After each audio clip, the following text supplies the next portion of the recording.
Welcome back, Planeswalkers, to another episode of the Hive Mind. My name's Jon. This is the show where I traverse the multiverse in search of other prominent members of the Magic the Gathering community.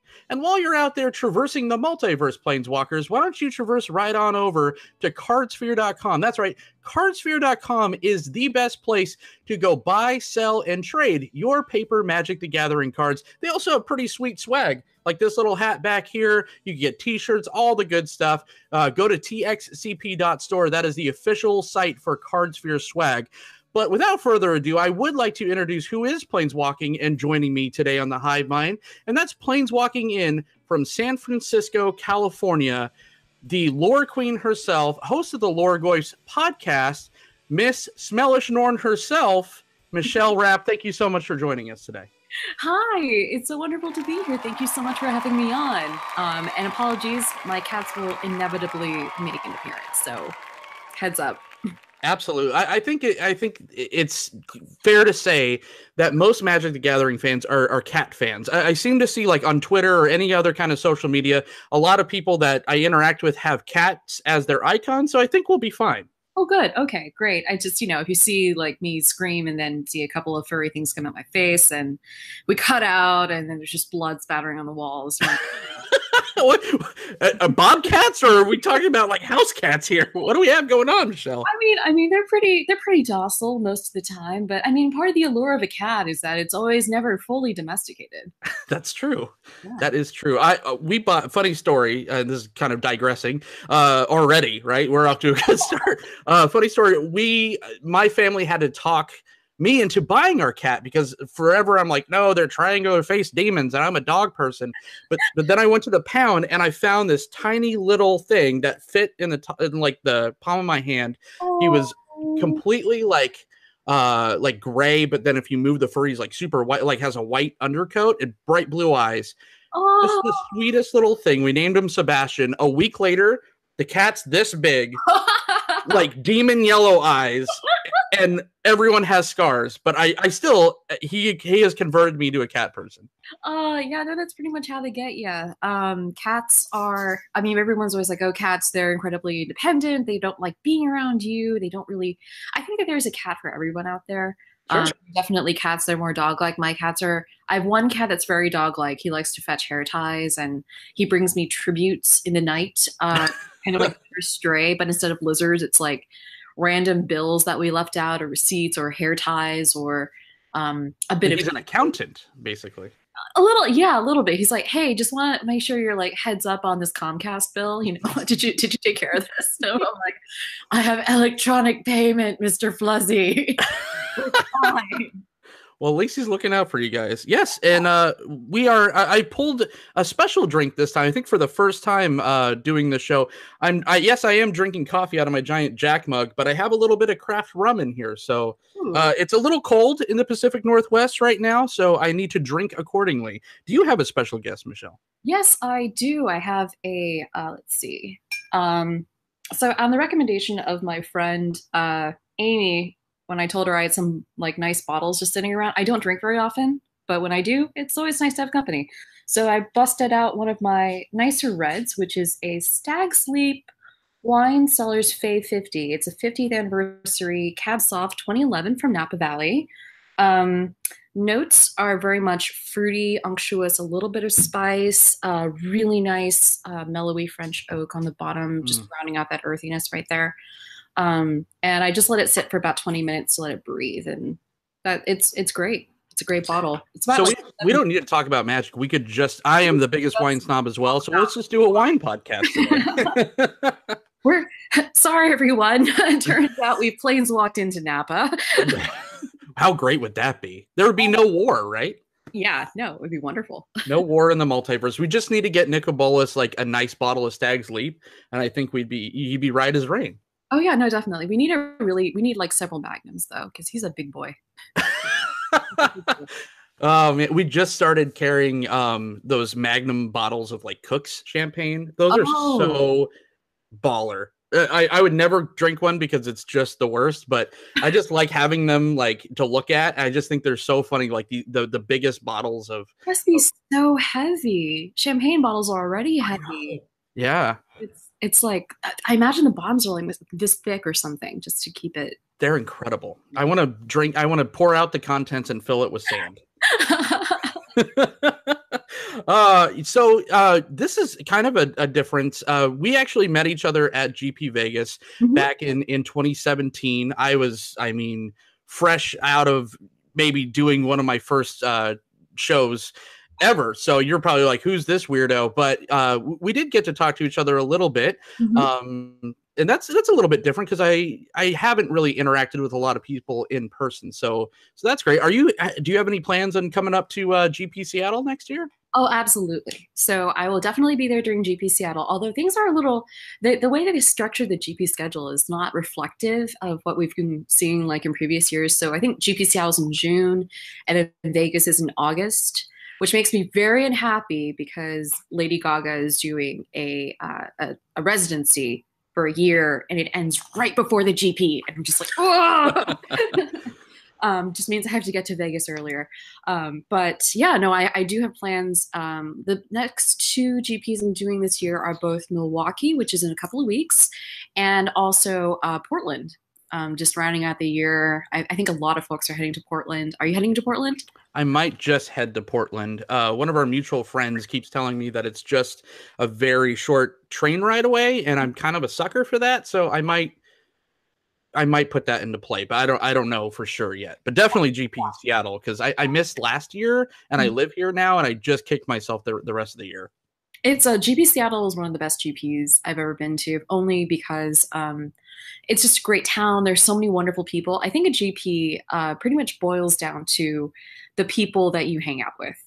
If you have a solid group of friends, and you're not playing the main, even if you are playing the main, if you have a solid group of friends that you've been testing with, want to hang out with in between rounds, cheer each other on, that's, I think, what makes or breaks an experience. And I've been really lucky that I've met awesome people like you at every GP so far and just had a wonderful time playing Commander and, talking trash and all that good stuff.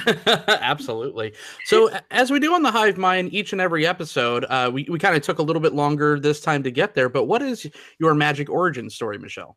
So I ended up playing Magic. I picked up Magic in around 2014. So I was not playing it as a kid. I grew up in a very strict Catholic upbringing. So anything with demons on, I'm sure my mother would have like burned in our actual fireplace or our pit girl. We were in Texas. So I was introduced to it by a few friends at work. I was part of a startup at the time, and Magic was a really big part of the corporate culture. I mean, it's a startup, so anything can really be part of the corporate culture. They just had booster boxes lying around, and so I was part of the LGBTQ group within the company. And one of the things that we loved to do every time we met to hang out and socialize was crack packs and draft. So I had no idea what they were doing. I just knew this is pretty cool. I think my ex was into this a long time ago. And they were really excited because at that point in time, Cons and Fate Reforged, that whole block had just finished. And it brought us one of the best characters of all time, in my opinion, Alesha, who smiles at death. And of course, the LGBTQ group was extremely excited about her. And when they told me about her, I was really excited to hear about this and thought to myself, okay, Magic has really grown and really progressed into a modern era. That's amazing. Might as well try this out. I mean, they've clearly put a lot of effort into this, so let's play it. So we opened up 20 booster packs. I built myself this crazy red-green deck with dragons and Phytotitan and started stomping people. And that's pretty much what happened ever since. I really love being able to, because my real job is being an HR consultant / recruiting person. So I spend a lot of my time being very nice to people. Sure. It's a real relief to kind of just let those gloves come off and turn sideways and say so lethal, for 25 on nice. Turn 4. Is this good? So yeah, it was a really good feeling. And I've had a lot of great people enter my life since then. So yeah. That's awesome. And you mentioned Alesha was kind of one of the first trans characters in the story and in the game in general. But, I think a little bit before that we had Theros with Ashiok too, which is kind of more of like a gender fluid, I would say. Yeah, definitely non-binary. That's for certain. Sure. Hard to tell a lot about a person when half their head is missing. um, but yeah, no, it definitely was great to get more representation, but to have like a canonically trans character in the lore was so The awesome. actual story was fantastic Oh too. yeah, it's so good. It's so good. If you haven't read it, you should read it. Absolutely. What are some of those kind of early moments of playing? Because you said you were drafting kind of when Cons and Fate Reforged came out. What were some of those kind of early moments or kind of early pools where you're just like, this kind of is the greatest game I've ever played?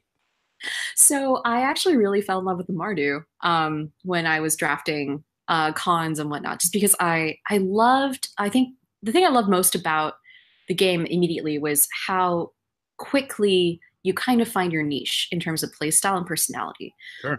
I had a couple of other really close work friends. We're still in touch, and we ended up each playing our own style. I had a friend who was really into blue control, and I had another friend who really loved tribal. And for myself, I'm like, I'm just going to dash this in and bring it back and turn things sideways and warrior tribal.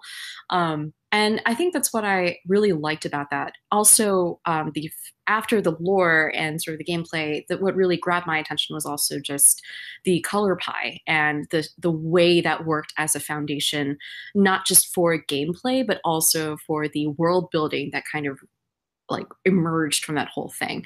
As someone who has a lot of interest in science fiction and fantasy, a lot of those stories tend to build on a kind of magic system or technological system, and that's sort of where everything comes off and becomes a really big sort of pillar within that world building.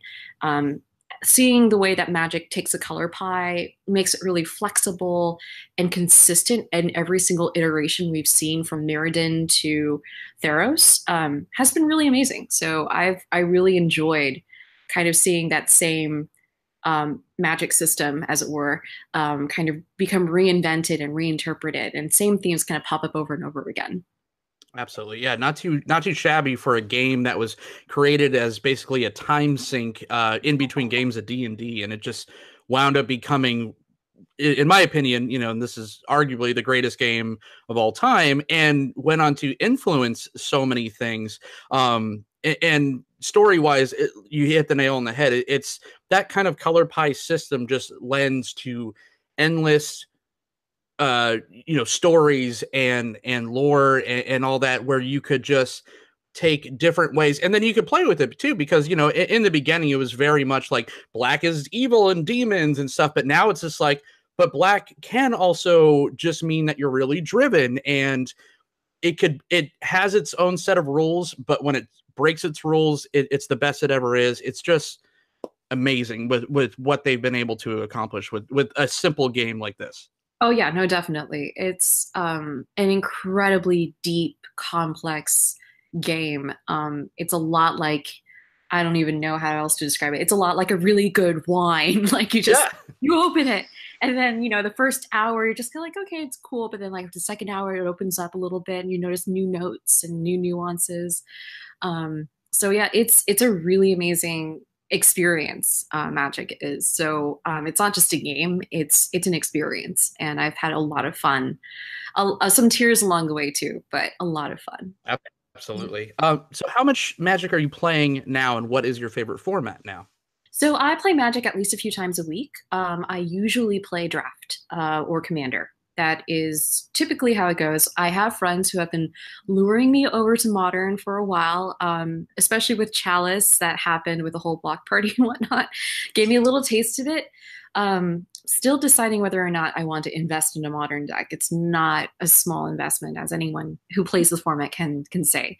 But I do love Limited so very much. I think there's a lot of on the spot problem solving that you have to maneuver through and very gracefully every single time. And it's not just that, it's also just, putting together something really quickly.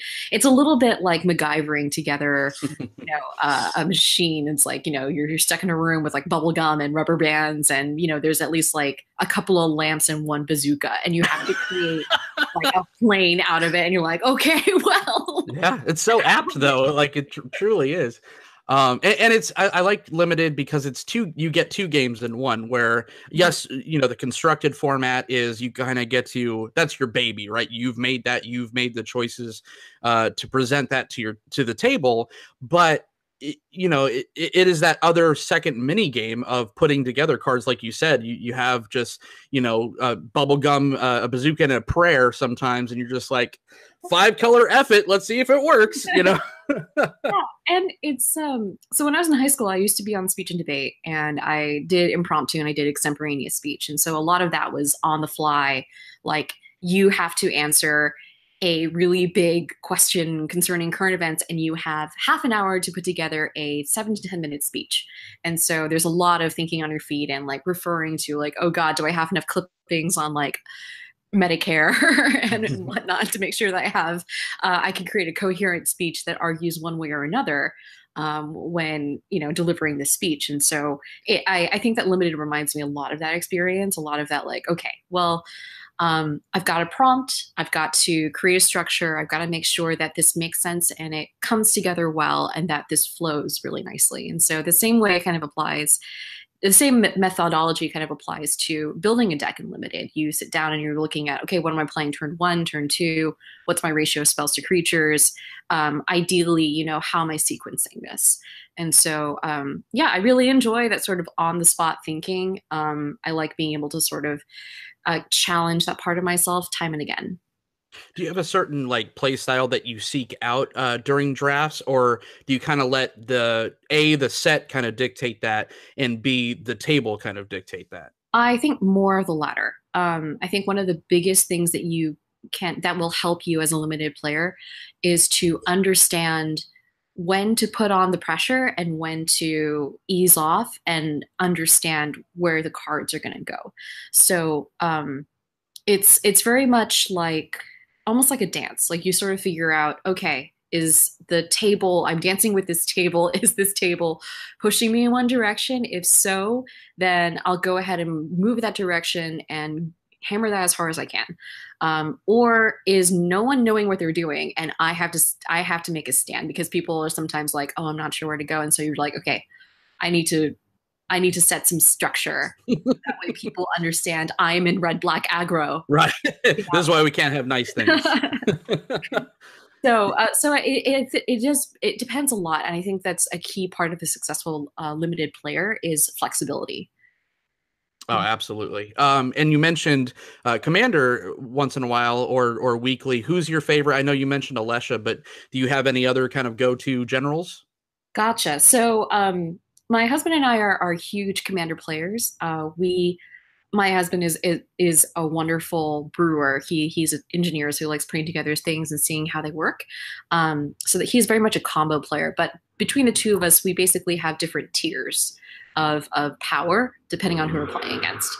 So I tend to go towards more interesting decks that rely on a synergistic theme more and tend towards some kind of tribe. So for example, Graveyard Recursion Zombies with Gisangar Ralph, that's a really big favorite of mine. Hapatra token strategy, using tokens as a huge resource towards either, exsanguinate or, just make everyone into flying giant snakes of death touch sadness and like snakes on a plane.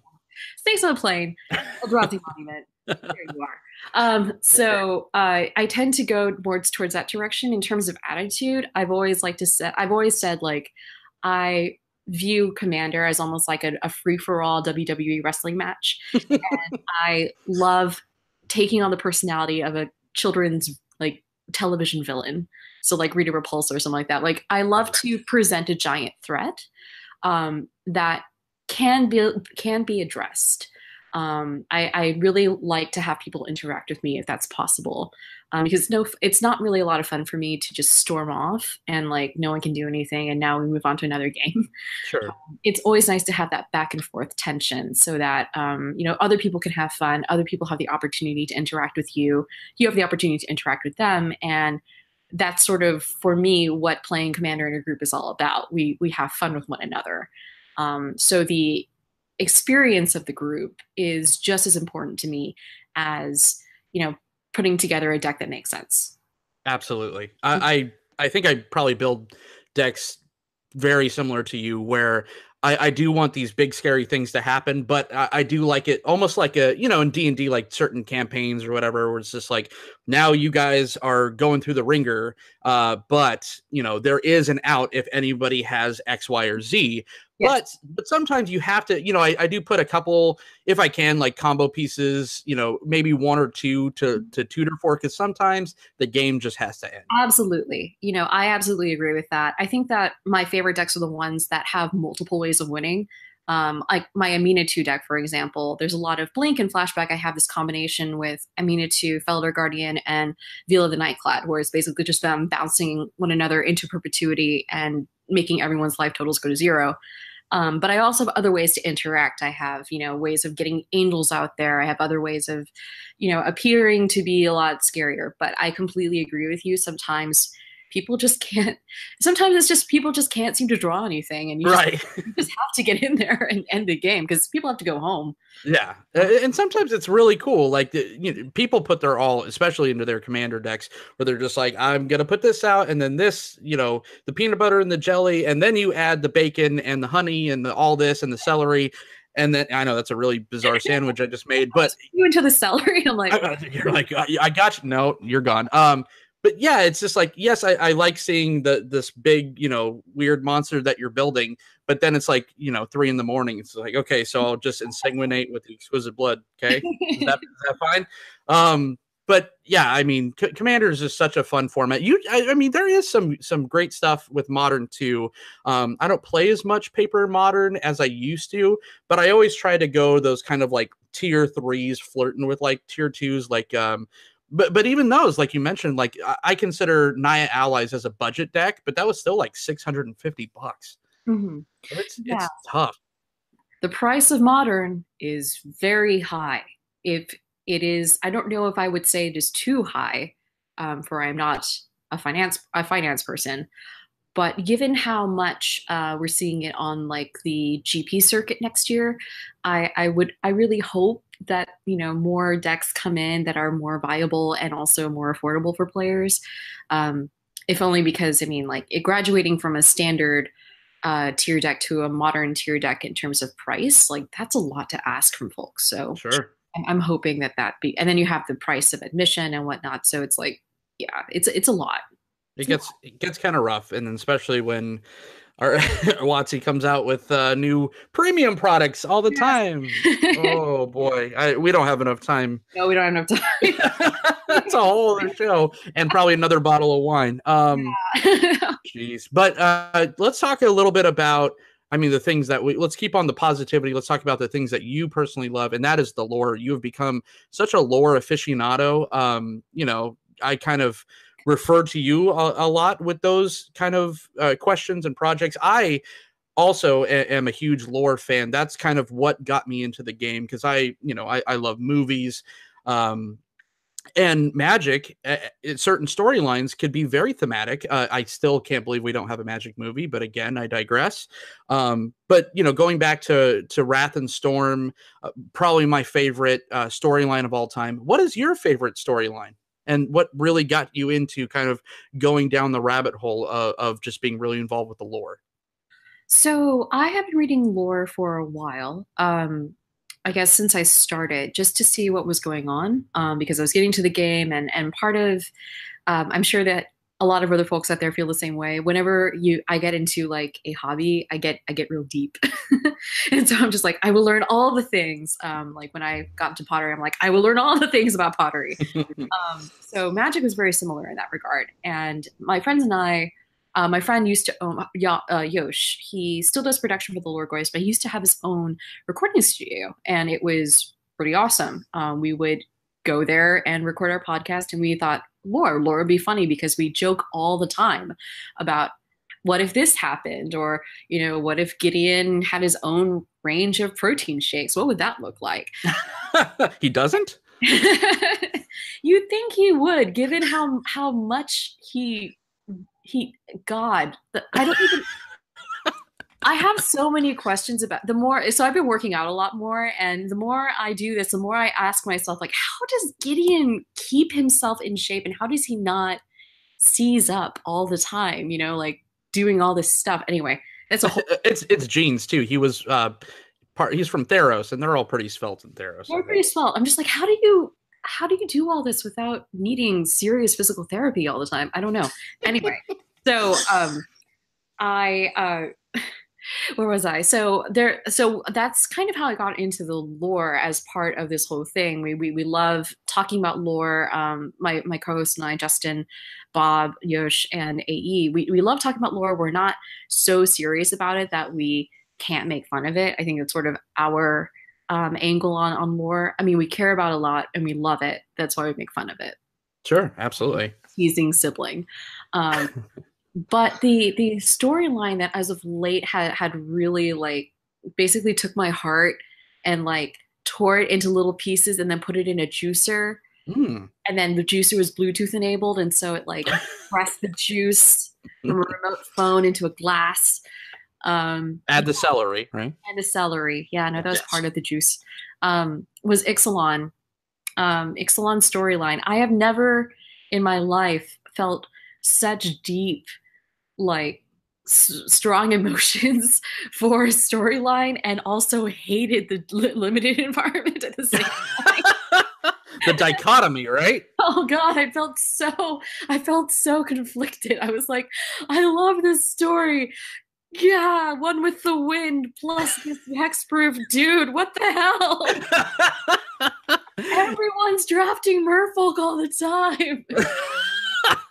Yeah, it was not the most fun draft environment by any means. But the lore was amazing. I really, like as a deep like science fiction fantasy like literature person, I love it when people take the next step, and it's not just about tropes of literature. It's not just about the hero's journey. It's about like really delving deep and getting into the emotional roots of these characters, who they are and what they can become.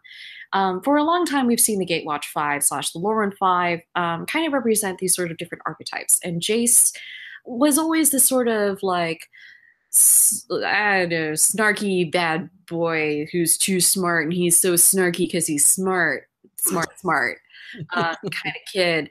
And he's also like, I'm so angsty. I'm kind of like if you combine an Apple Store with Hot Topic. That's sort of what I'm going to be. He's your Tiger Beat character. He's the poster on the wall, right? Yes. Oh God, now I'm just imagining like a Gatewatch dating sim. That would actually be pretty funny. Don't say anything else about it. We could coin this. We could make some serious coin. Yeah, this is trademark now out there, everybody. Yeah, sorry. Thing. So with Jace, though, and this particular story arc, I really love the fact that Alison Morris took the opportunity to take this character and really rehash him in a way that is still so true to the color pie, and so true to who he was as an individual, and kind of morphed him into someone who is so much more at peace with themselves, who is on a trajectory to healing and self-confidence and becoming a better person. And that's a narrative that I think is incredibly daring. I think it's easy to kind of see Jace, in the situation where he's just a pirate and he's doing piratey things and he's hanging out with Vraska. Oh, they're sailing the high seas, and you can easily turn that into like a Pirates of the Caribbean-esque movie / ride and not really delve too much into it, but really taking the opportunity to dig deep into universal emotions of trauma, loss, pain, love, loss of love, betrayal, and bring that to light. That's just, it's perfect. It's just so beautiful. So I totally agree with you. I mean, yes, it was on surface, it was Captain Jace Sparrow, and then they're just like, here you go. Here's the dinosaurs, and then we'll add the Twilight, and it just seemed like a crazy hodgepodge like mess. But then if you actually did put in the time to read the stories, and you realize this is the amazing race, but it also had all this other stuff with it, with the Jason Vraska as the backbone. I agree with you. I think this is one of the best executed stories that they've ever done. Yeah, no, it's one of the best arcs ever. I mean, like, and what's really great about shows like The Amazing Race or The Great British Bake Off or whatever is that you empathize with the characters. Like, you know, when Matt Souffle falls, like you feel for Matt. Yeah, exactly. And Souffle, like right. he worked so hard from like coming up those like ranks in Liverpool, and I don't know. Anyway,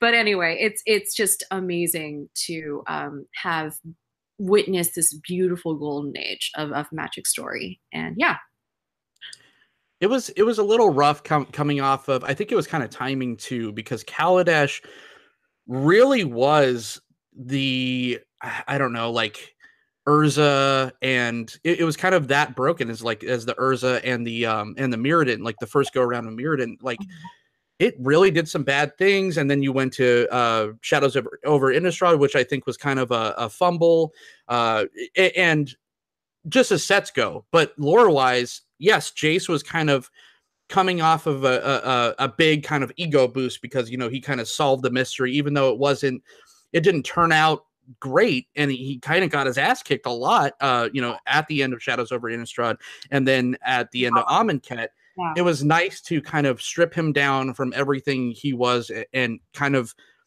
they took the opportunity to build him from zero, and I liked how he emerged on the other end of that tunnel. Yeah, no, and I really admire the way that they took him and put him through this really big catharsis through a not very typical way for a lot of male characters. When you think about like a training montage for men, I mean, what comes to mind? Rocky, right? you know, like do. I'm gonna learn how to punch good. I'm gonna like do press-ups on the sand. I'm using island, like, I've got like a dinosaur holding up like little mats, and he's punching, right, punching into the dinosaur. And it's like I mean, like that wouldn't have been very on board for Jace, but I can see how in other hands, other people might take that in a more stereotypically like masculine direction. And to have him use this opportunity to find out who he is through deep introspection, and to use his love of learning as a conduit to connect with other people. But when he gets on the ship, when he keeps asking people, "What's that? What are you doing? Teach me how to do that. I want to learn." That's a really great way to build connections, and I love the fact that he was that core of curiosity, of wanting to belong and wanting to learn, became that way of that fuel to propel him forward into a much more interesting and healthy character. Absolutely. And I'm glad that they didn't take the easy route either, where it would have been like so easy for them to be like, oh, Liliana accidentally planeswalked there too. She can't get out. She doesn't remember. They fall in love again. And then there was a betrayal, blah, blah, blah. But they kind of took the time to be like, what if he fell in love, or not even fell in love, but just had this like, I mean, yeah, it was a loving relationship with an enemy that was Vraska, but a Gorgon of all kind of denizens of the Magic multiverse. And I thought that was extremely interesting. Yeah, no, I'm for the things that they did for Vraska was also incredibly empathetic. And what's great is that these are three colors: blue, green, blue and black primarily. Green, not so much, but blue and black are not colors that we associate deep, heartfelt relationships with. And what's been really wonderful about story for the past few years is that we are very consciously seeing an effort to subvert that. And it kind of gets to your point earlier, like black isn't just about evil. It's about being driven. It's about caring for what's yours. And that's kind of where Vraska comes in. Like with Vraska and both Vraska and Jace have never felt like they've belonged in a really long time. They've never felt like truly connected to anyone. And so when he is able to, in his amnesiac state, accept her for who she is, it's the first time forever that she has not been judged for who she is and what she can do in a bad way. And that's really awesome for her. And I think very cathartic because when we meet Vraska, you know, she's like randomly killing people on Ravnica and like putting their statues in front of the Azorius chamber. And it's kind of a little garish and macabre. So giving her the opportunity to bloom into a leadership position, giving her the opportunity to develop into someone who is stern and scary but compassionate, that's pretty awesome. Yeah, absolutely. And so what took you from kind of playing playing the game, kind of getting into the story, to then hosting a podcast and pretty much dare to say the quintessential lore podcast in the Loregoyfs? How did that all kind of come to fruition? It literally came to I was at F&M. I got there early, saw my friends. They were like, "Hey, we want to do this podcast. We think you'd be a great fit." I was like, "Oh, really?" They were like, "Yeah, totally." And so they asked me to, and I joined. That was pretty much how the Loregoyfs came along. I came up with the name the Loregoyfs because we were originally the Story Circle, but we didn't really think that name was all that catchy. And we know a lot of podcasts have really fantastic puns as their name, and so we sat down and eventually it bubbled to the very front of my head, and I thought, we should be the Loregoyfs. It'd be great. We can have like a logo with like a Tarmogoyf eating a book, and it was cool. So that was basically how the Loregoyfs came about. I mean, like the journey has not been easy as it has with any, project that, you really want to succeed. There's been a lot of sitting down, figuring out who we are, doing a lot of, I guess, as corporate would say, market research into, where are we fitting within the context of the broader Magic ecosystem? What can we bring that people will enjoy that no one else has? And that was basically lore analysis and comedy. Like I said before, my friends and I love sitting around and just kind of making fun and poking fun at people. Like the other day we were thinking, oh my God, wouldn't it be amazing if like the elder dragons were actually drag queens, and it was like the dragon drag race, and it was just like be Palladium Wars like coming on stage and eating everyone. But yeah, no, I mean, like that's sort of the sense of humor that we love and we have. I mean, one of my co-hosts, Justin, who I like to say is my gay husband, he's a drag queen. He's Charmin Ultra in his spare time, and he brings a wonderful, like, campy perspective that gels with mine really well. And so having the opportunity to see everyone every week, working really well with them, and just making sure that everything is polished and clean and on time, it's been a delight. It's fantastic. And it absolutely is a very polished podcast. And it is hilarious. But there is some moments of where you guys kind of get into some heady themes. It's almost like kind of a Trojan horse where you're just like, we're going to talk about, LBGTQ. But in a way that's inviting and accepting, to where anyone, no matter what your background is, could sit down and enjoy it. So I think you guys are doing absolutely fantastic work. Thank you. Thank you so much. We were working so hard on this for so long, and that feedback means the world to us. So I will pass it on. Thank you so much. Oh yeah, especially like I think I told you off air. I was just getting done listening to the latest episode, and it did have a little bit more heady themes.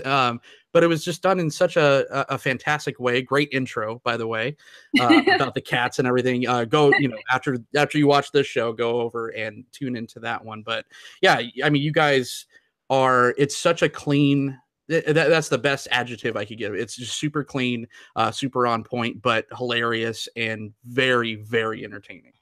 Thank you. That's what we're striving for. And we're so happy to hear that. I'm pretty comfortable speaking on behalf of everyone that we're happy to hear that feedback. And thank you so much for listening to us. Really appreciate it. Of course. You also do, I guess, moonlighting for a mutual friend of ours, Yes. Mr. Brian Lewis, for Yeah. most people know him as the professor of Tellurian Community College. Can you speak a little bit about your role with his channel? So, Brian and I are friends. We've been friends for a few years. He used to live near me, and he doesn't anymore, which is sad, but understandable. So he lives in Portland now. But when we were, when we came to into each other's like spheres as we both, as I got into Magic, and I had hip surgery and was like recumbent for a long time. So I watched all of his videos, and when I met him at GP Santa Clara, I was like, "Oh my God, you're amazing!" We kind of became fast friends after that. He is such an amazing individual. Works so hard. He asked if I would be interested in taking on like some script ideas and handling some other stuff because he knows that I used to, when you're I graduated during the recession, and so like when you're doing the recession, when you're looking for anything and everything to work on, you end up with a lot of different skills.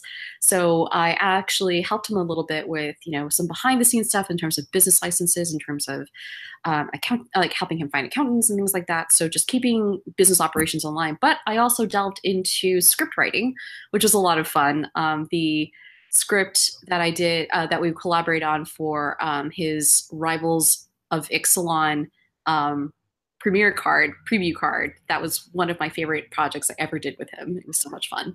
But I've also helped out with Tellurian Tutor, which is this incredibly dense series for intermediate Magic players with Emma Handy as well. So basically what happens is that Brian sits down with Emma. They have a really long conversation about mana bases and things like that. I listen to that conversation, take extensive notes, and write basically a 7-page single-space paper about what that topic is. And that is basically then almost verbatim used as the script for Tellurian Tutor. So it's a lot of work, but it's a lot of fun. I learn a lot. I also was with Brian for a few episodes of At the Multiverse, which was a lore analysis series that we thought was going to be a lot of fun. And so it was a lot of fun. Unfortunately, just didn't get the views that we really wanted and didn't really make sense. So we ended up retiring it. But, I still work with him on a number of things, primarily Tellurian Tutor. I've already expressed to him how much that broke my heart because it literally like everything that's on his channel is fantastic, but that was like my favorite thing. Because I'm just like I just want to see two people I love review like storylines, like movie reviews, and I'm like, this is great, and I don't know what I'm gonna have to do, but I'm gonna fake my way on this show because I want to talk to you guys about lore and because I love reviewing movies and films, and I'm just like, oh, this is what I wanted. And then he's like, yeah, and it's retired. I'm like, no. So any chance on a revival? You could lie to me just to make me feel better. We'll have to see. I know that I've been considering doing another podcast on my own called I've tentatively decided on a name, but I've been thinking about doing a solo podcast that analyzes media like TV shows, movies, books, etc., from the perspective of the color pie. And so if you're interested in something like that, I would certainly be happy to have you come We'll talk off air. We'll see how this goes. Oh, geez. Why nonchalantly? Right. Oh, geez. My poor wife, she's like, podcast number 6? No. Yeah. But it's just, yeah, that type of stuff is just right up my alley. Like, I love talking about, I love breaking down the Magic movie that's never going to happen and like casting them secretly. Like, instead of like deck building now, I'm just like, I think Dane DeHaan would make a good Jace, and then I'll watch something else and be like someone else now. It's that type of stuff is just so great. But and if you like more of that, I mean, you could go on Morrow's Blogatog, and that's like the number one thing that drew me to that. If you've ever kind of messed with that, where you kind of ask what your favorite color or your favorite characters outside of the Magic community, what color pie they would fit in, like a lot of Batmans, a lot of Jokers, and all that. Oh yeah, no, I have spent so many hours talking about sorting Harry Potter like all of the characters in Harry Potter to various color identities. What's really funny is that actually every year I run the local chapter of Lady Planeswalkers in San Francisco. Every Awesome. year including, thank you, including this year for the holiday party, we have a custom deck celebration. So we basically create custom decks with our own created Magic cards that are around certain themes. And so last year we did Rick and Morty dual decks. Oh, so good. Yeah, Rick and Morty dual decks. And it's great because we get to apply our understanding of the color pie to the characters while also trying to design a deck that works. So it's a lot of fun. My friend did an arch enemy Avatar The Last Airbender, and it has 2 phases. So you can either fight the Fire Nation before Zuko defects, and then after Zuko defects, you can fight the Lord Ozai, which is super cool. Awesome. And I think this year we're going to do Hot Fuzz. So we really, really love. We're going to have an enchantment called Swan, where you flash in a swan. So awesome. Oh, I love everything about everything you just said. I want a Magic set, or at least a block based in Adventure Time. I just think that just lends itself so well. It would be so good. And I'd cry because every episode of Adventure Time gets me teary-eyed. I don't know. I think it's like the certain age or something. It just hits me right where I live, and it's like the perfect show. It is so good. Steven Universe is also really amazing. It makes me cry. I miss regular show as well.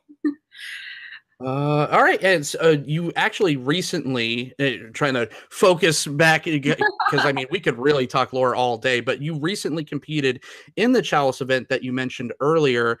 You also beat Jerry Thompson, which is pretty sweet. It was cool. Yeah. Can you, for anyone that hasn't or that didn't know anything about that, can you shed some light on that?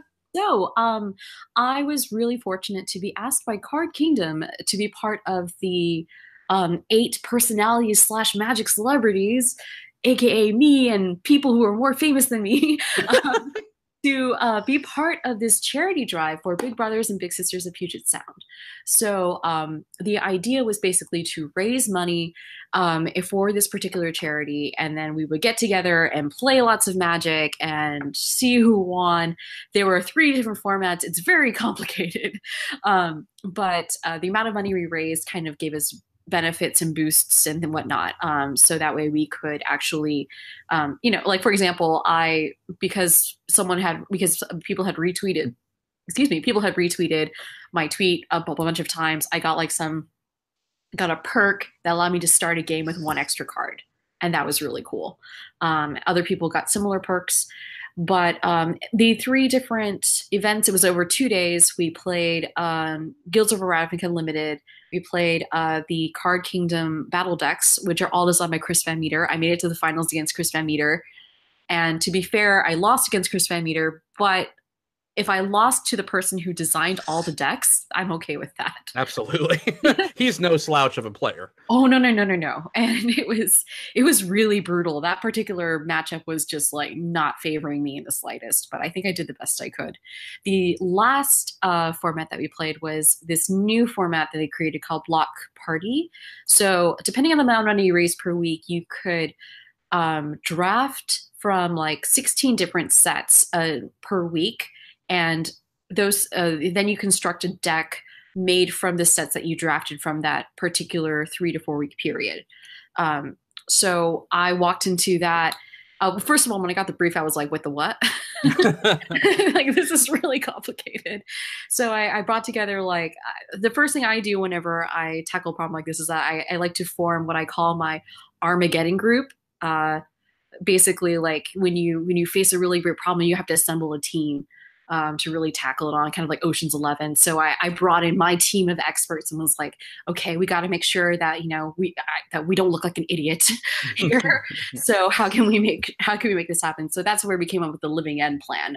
We basically took every viable deck in Modern, took the pieces and mapped them out to every single viable set that could be drafted, and it worked out really well. So that's basically what I did, and it was a lot of fun.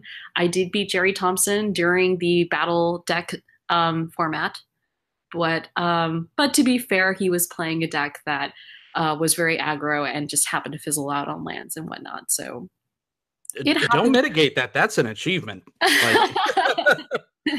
Man has accomplished things in this game, Michelle.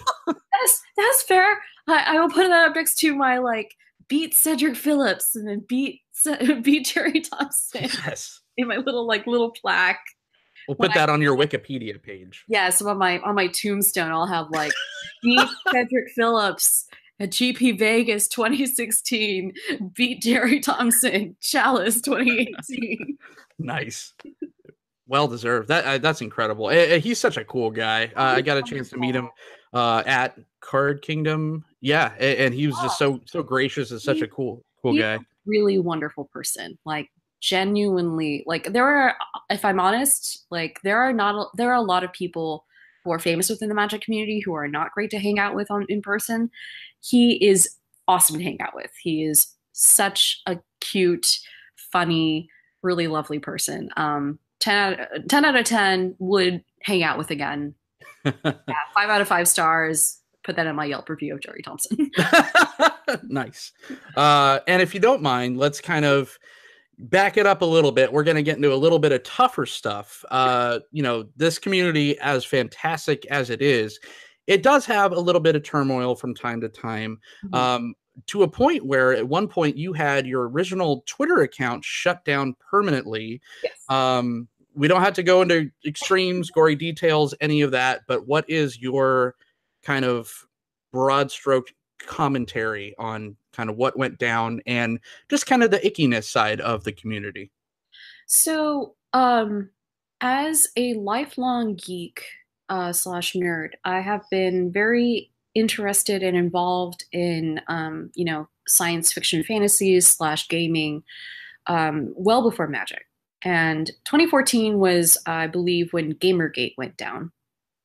And that was sort of the first time we got to see a lot of the really ugly vitriol we see right now on a national level within a very particular niche. And I think a lot of the backlash that we're seeing on the national politics level, as well as within Magic, this very much echoes what I think we saw when we kind of dissected what happened there with, 4chan and who knows what, like coming after people like Anita Sarkeesian and Zoe Quinn. At the end of the day, basically, these hobbies have been dominated by a lot of guys who are mostly white and mostly straight for a very long time. And now that the world is opening up, now that companies are trying to diversify outside of their original demographic base, they're creating products that appeal to women. And even before they did that, women were interested in these games. Queer people were interested in these games. People of color were playing Tetris and Pac-Man. It's not... What's really amazing about these hobbies is that you find something to connect with, and it doesn't require you to have certain demographic basic stats in order to get in there and to enjoy yourself. Sure. However, the more that folks like me, folks like I think like folks like Shivam and other people within the gaming community and within Magic have become more outspoken. I think there's a lot of folks who are kind of afraid of that because at the end of the day, change is scary. And that is a thing that a lot of people fear. And fear, I think, drives people to do incredibly not great things. So to say the least and to be charitable about it. Ignorance and fear, right? It's the catalyst of everything bad. Yeah, no, as Yoda was like, fear leads to anger. Sage-like advice, Yoda. Yeah. No, little green guy had a lot of good stuff going on. So with regards to my Twitter account, I mean, I had been public for a while, and I have never made it a secret that I very much am in favor of trans rights, because trans rights are human rights, in my opinion. I strongly believe that trans women are women, trans men are men. As a person who identifies as queer, I stand strongly behind my queer brothers and sisters and want to do everything I can to support them. And so my account was targeted and flooded by a bunch of what I would call trans exclusionary radical feminists. Right. Individuals who do not believe that trans women are women, and got my account shut down because I threatened to kick people off of the Cliffs of Themyscira, which is a fictitious island in the world of DC inhabited by Amazons Right. and Wonder Woman. So, um, I mean, I can understand how that would get me a temporary suspension. The fact that it was a permanent suspension was something that was rather alarming. I had never been suspended by Twitter before. I had definitely been outspoken about an anti-turf before. And so the fact that I think it was just called out and kind of like basically, what's the word, dogpiled by a bunch of other folks was probably just part and parcel of the fact that I'm a really outspoken person and an outspoken woman about these things. And as much as I hate to say it, I kind of feel like being an outspoken, underprivileged person within the social media sphere, this is kind of this is kind of what just happens. It's not fair and it's not great, but to say that I'm surprised about it happening in hindsight would be disingenuous. So, Absolutely. yeah. I can't open my Twitter feed without wanting to vomit in my mouth most of the time. And the stuff that is allowed is astronomically worse than, pony kicking a group off a fictitious cliff. And when I saw that, and I heard some detractors being like, well, it's threat and violence. I'm like, no, like read, like open something, open a website and do a little bit of research on what she's saying. Yes, it was a statement, but it was very tongue in cheek also. And it was just a real big head scratcher to me because, like I said, I met you in person very briefly, but I'm just like, she is the sweetest person ever. I don't think you have to worry about murder with this one. Or do you? Right? I'm just joking. You never know. Always the sweet ones that get no. I wouldn't. That's right. Yeah. It was just so absurd. Mm-hmm. When I saw that, and I was, very, very excited to see you back in the social realm, and to be honest, like the community doesn't deserve you. I mean, it's just like I'm glad you're back for selfish reasons. Same thing with like Spranks. It's just like you guys don't owe us anything, because there is that kind of underbelly that is just so gross. And it is very current with what else is going on. And this, although this particular show is being recorded, we are recording on a historic day of this year where it's election day. So I want to tie that quickly into. I hope if you're watching this now, I'm not going to tell you to go vote because you missed if you didn't do it. But I hope that you did, because that's so important. And the fact that kind of bleeds into our community is unfortunate, but it's also necessary to speak up and to have a voice and to be heard. So I commend you for having the gumption to make statements and make stands like that. Oh, well, thank you. It doesn't cost. I feel like, as a person who does have a lot of privilege in many ways, I think it's part of my social responsibility to. This is the white mage in me coming out. Like, I do feel like there is a social responsibility for me to support those who don't have their voices as well heard. And, being in San Francisco, I've been here for 10 years. And one of the things I've always loved about the city, I mean, there's a lot of things not to like about San Francisco right now, other than the fact it's real expensive. But we have a history of civil rights and liberties, that inclusiveness and inclusiveness. Like we are, yeah, I mean, according to some people, we are a depraved, like, hedonistic hot pot of stuff and kinkiness. But you know what? Like, I'm glad that we live in a place where people can love who they want to love. They can live how they want to live. And as long as it's not hurting anyone, as long as it's consensual, as long as people are expressing themselves and having fun and have the freedom to do so, that's how life should be. Like, the idea that anyone would be chased away from this game because someone told them, like just spoke down to them, was really condescending, was incredibly disrespectful of their pronouns and who they are, like that's really hurtful for me because I think to myself, diversity is what makes us stronger. Alloys are stronger than pure metals. And that is what I hope to achieve with just speaking out, with just like my work and whatnot. If I can make one person feel like, despite the shit that's going on in their lives, that they still feel that they know that they are entitled to a place within this community, like I feel like I'm okay with that. Like I can get, I could get hit by a bus, and I'm like, okay, you know what? At least that one person felt okay. I'm okay with that. Not okay with the bus hitting me, but you know what? That's okay. It happened.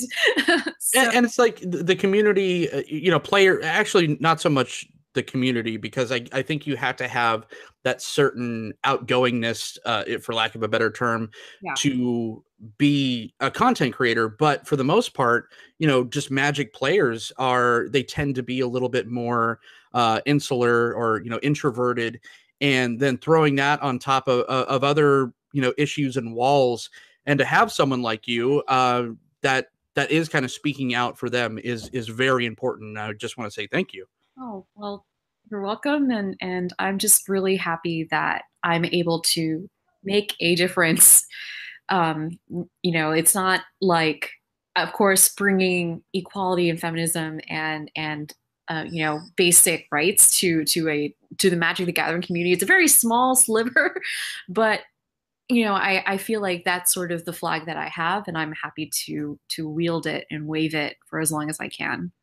So absolutely. And talking about how inclusive, like WotC in the design of the game has kind of shifted, it's not without its faults either. Recently, the comic book company that is commissioned to do, the official licensed Magic the Gathering, characters and comic book, came out with a little bit of a tone deaf cover with a depiction of a certain little devil standing over a very, fiery, like, first off, let's just like knock it out of the park here. There's no way Tybalt had the upper hand on Chandra, because Chandra would have just burnt his ass up.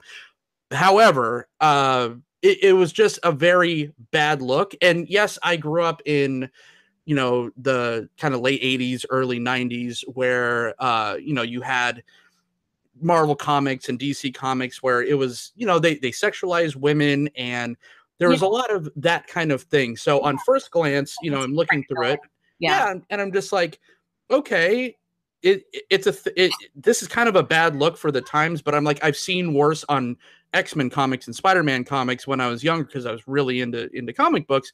But then I'm just like, no, with everything that's kind of going on in the world and where we are now doesn't make this right. So you were very outspoken about it. Do you care to comment on that? Well, I saw it, and the first thing I thought was, no. Right. It's just like, hell no. And it's, so there were two ways I kind of looked at that particular situation. The first was from a lore perspective, like, Chandra is not going to do that. I don't even like the only way that scenario would happen is if she was running and Tybalt just stuck out a foot and he wasn't looking. Like there's like a Three Stooges bit, like I tripped you. Like, I'm so dominant. Right. I am Tybalt. And the thing too is just, Chandra within the lore of Magic is one of the strongest, most freedom-loving planeswalkers that we've got an opportunity to know. She is a vibrant personality. She is forceful. She's adorable in many ways. Like she's so relatable. But the thing about her, and I think why so many small girls love to cosplay as her, is the fact that she dares to be on the offense. She dares to be like so. She's got a fighting spirit within her, and also her hair's on fire. I mean, like, there's just a lot to admire about that. So the second thing, though, is just looking. So there's the in-universe context, and then there's the outer universe context. When we're looking at the release of a premier series for a comic book character, namely Chandra. And we want to establish her as an incredibly strong individual who, who has adversity, but is someone who overcomes them. I think that particular comic book cover was really, really tone deaf, as you said. I mean, especially during the Me Too movement, this came out in the midst of the Kavanaugh / like right after the Kavanaugh Ford. It was literally like the day after, right? It was literally the day after, and it was just like, are you kidding me? Right. This game that I love and give so much credit for the inclusivity lately, and then you came out with this? No, it was very much a like a what kind of a situation, and I can understand, why someone would want to put that on the cover. Obviously, they're illustrating a very like tense point in the conflict between Tybalt and Chandra. When he's, I guess, just tripped her or something, and he wants to, the individual who is in charge of this wants to convey this sense of suspense, and I think it's a very lazy way of actually kind of going about it. Well, there's no context. Like I feel like, and correct me if I'm wrong, but I feel like if that was a panel in the book and it had some context with it, like you said, we saw the trip foot, we saw the Three Stooges bit. That would be maybe a little bit more understandable, but that without context, you just plaster that as your billboard for your story just seems so tone deaf. Yeah, it does seem tone deaf. I mean, this is number 3 within, I don't know how many issues they have for this particular series, so there will be 1 and 2 to kind of lead us up to that. But to like release this as the cover just kind of spoke to a lot of just tone deafness to like what is your market, like who are you trying to target with this? Are you trying to target new players, new women? Like, I mean, it's a woman focused comic book series, so ideally you should also be I hope that you're focusing on targeting women as a demographic, and this is just not the way to do it, in my opinion. Right. It's not super empowering. I think there are definitely ways to, and I think A. Lundell on Twitter definitely pushed a couple of ideas about how to create this kind of tension, how to create and illustrate this sort of conflict without making Chandra look like she's being beat up on in a very abusive way by Tybalt. And so that was really just unfortunate. And I definitely was very outspoken about this because I really do believe that representation is important, and the fact that this is their first major foray into comics, and while featuring a strong female character, you really need to put that, like, if this is your first try, like, you shouldn't really fumble it at all ever at any point, hopefully. But if this is your first try, like, don't mess this up, don't. Absolutely. Yeah. I hope that makes sense. Oh, absolutely. So we are running a little bit up against it on time. Do you have time for a couple questions on Face the D20, Michelle? Of course. Excellent. So for the uninitiated, Face the D20 is where our guest will roll the spin down, and each number on the die will basically represent a non-Magic the Gathering related question. So we're going to go ahead and spin it a couple times, and whenever you're ready, my friend. Okay. Rolling it now. I got a 12. You got a 12. What is your Starbucks order or coffee order in general? When I go to Starbucks, I usually order a matcha green tea latte, iced, with almond milk, because I cannot ingest lots of dairy. And usually I order like a grande or venti. Nice. Yeah.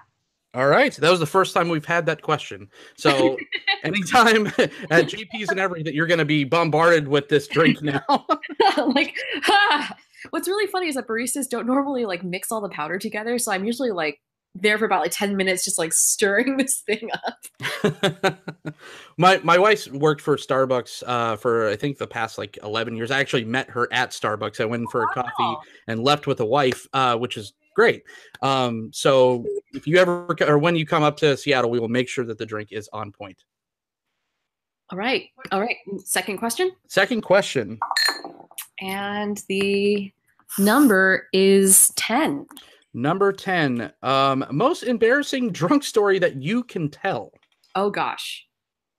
So, oh dear. Okay. So, I have not thrown up I have not passed out due to being drunk, but I have thrown up several times. The one time I threw up when drunk was really embarrassing. I was taking a bartending class and it was one of those like, oh, Groupon, like, yeah, bartending class, blah, blah, blah. So I joined this class. It's like it's supposed to take you through the history of cocktails through the decades. And we were making 5 drinks that night. Each drink had a double shot of hard liquor. Oh, geez. That'll do it. And you know, like, to credit the people who were teaching me, like the folks who were teaching me were from Bourbon and Branch and that particular ilk. So in San Francisco, that's one of the best cocktail bars in the city, one of the best cocktail bars in the nation, honestly. So when we were making cocktails, they were really good cocktails, which explains why by the 3rd drink, I'm like kind of slumped over my cocktail table and sort of like blearily like staring at the PowerPoint slide that's being projected because we're working on a daiquiri. And I'm like, I need to remember how to make this. I paid money for this course. How did this go? And so I ended up going home after drinking a martini, an old fashioned, a daiquiri, a swizzle, and a and a gin and tonic. Good Lord. My God. And I was just like, I paid money for this. Like the little Asian mom in me is coming out. I was like, I paid for this. I need to make sure my value's worth. And I just like was like blah into the toilet later. Yeah, it's I've been to some of those. Like I said, I'm in real life. I'm a wine steward, so we get to go to the wine steward meetings every month. And sometimes it's just like they don't bring out the spit buckets like they're supposed to. And when you go to some of those bigger liquor distributors, it's like wine, beer, and spirits, and they're just like, "Keep here, try this, try it." And I'm just like, is there a McDonald's around here? I need a hash brown. Like this is just rough. Yeah, there were no food. There was no food in between any of these drinks. It was a 2.5 hour course, 5 drinks. And to this day, I do not know how to make anything other than an old fashioned because the old fashioned was what we started with. But as Brian can tell you, I make a really good old fashioned. So nice. Yeah. Nice. Him and his High West bourbon. Oh. Yeah, no, he is into that. Absolutely. All right, let's do one more roll. And I got a 3. Who is some of your favorite non-magic related YouTubers? Oh gosh. I love ContraPoints. That is one of my favorite. She does a bunch of just really deep deep dives into politics and philosophy. I really enjoy her. The Art Assignment is one of my favorite YouTube channels. Really fantastic, tiny mini crash courses on art history and artists, and also just the art world in general. There's an entire episode about the art economy and how incredibly bogus it is, and I love it. Other YouTubers, Lindsay Ellis, adore her. She is basically my role model in life. #goals. Kyle Kalgren, if you love film, he does an entire series about art house films and film critique. So everything from like, he does a couple of Roman Polanski films, but basically everything from like old Weimar Republic stuff to modern things. And every summer he does a Shakespeare month, and that just makes me so happy because I adore Shakespeare. I'm actually really, really big into YouTube. Like, I love watching YouTube channels, but some of those are great. Of course, I'm going to admit it. I love Worth It. I love watching those 2 guys go across the universe eating gold-covered bagels and trying to be good. And if they're better than the $2 bagels that they got. And it's very like, I don't know. It's a kind of a weird holdover from when I was in college and was really poor and couldn't eat much. So I used to watch like Iron Chef bootleg copies to like pretend I was eating foie gras. Yeah. Really just like Amy's mac and cheese. I've made mac and cheese with a Mickey's 40 once around that, Wow. college era. I was out of milk, so I used a little Mickey's grenade. It's actually not that bad. Wow. I just tended to doctor that my mac and cheese up with like sage and black pepper and things like that. Just like little herbs and spices here and there just to kick it up a notch because living on $20 a week in DC is hard. Sure. Yeah. Also, balsamic vinegar is good in ramen. Ooh, that's a really good tip. Thank you. That's very good. It's the only way my kids eat it. I don't know. You got good kids. I got good kids. I like them. Wow. This has been, you survived Face the D20. So congratulations. Thank you. Any upcoming events that you could kind of spoil and tease? You kind of mentioned another solo podcast that you were talking about. Anything else that you would like to share? I will be at GP Milwaukee in a couple of weeks. I'm going to be hanging out with my sister soul friends, Olivia and Tappy Toe Claws, aka Sids of the cosplay community. We're basically kind of like sisters from another mother. It's awesome. So I'll be there, and I'll also be at GP Portland. So if you want to hang out, maybe get a Commander game in, talk about lore, speculate on what flavor protein shakes Gideon would make. I mean, come and find me. Sit down. We'll talk about it. We'll see if we can make it happen. Awesome. And where can everyone find you, Michelle? So I'm on Twitter. I'm at BalefireStrix. I do have a protected account, so you will have to request to follow me, but I always look at every single person, and if you don't seem like a terrible individual, I will let you follow me, and so that should be fine. I'm also part of the Loregoyfs, and we are on Twitter at Loregoyfs. And yeah, if you want to reach me through email, you can always hit up the Loregoyfs email, which is Loregoyf, singular, @gmail.com. My friend, this was so much fun. Thank you so much for planeswalking in. Yes, of course. This was excellent. I had so much fun with you, and thank you so much for having me on here. It was a blast. Awesome. Thank you so much. And please go, Planeswalkers, planeswalk over to cardsphere.com for all your buying, selling, trading paper Magic cards online. Until next time, Planeswalkers, thank you so much again. Oh, well, you could find me right here on this very YouTube channel. You could also find me on Twitter at OrzovDunn and Reddit at the same place. Till next time, Planeswalkers, I'll catch you all in the multiverse. Bye, everyone.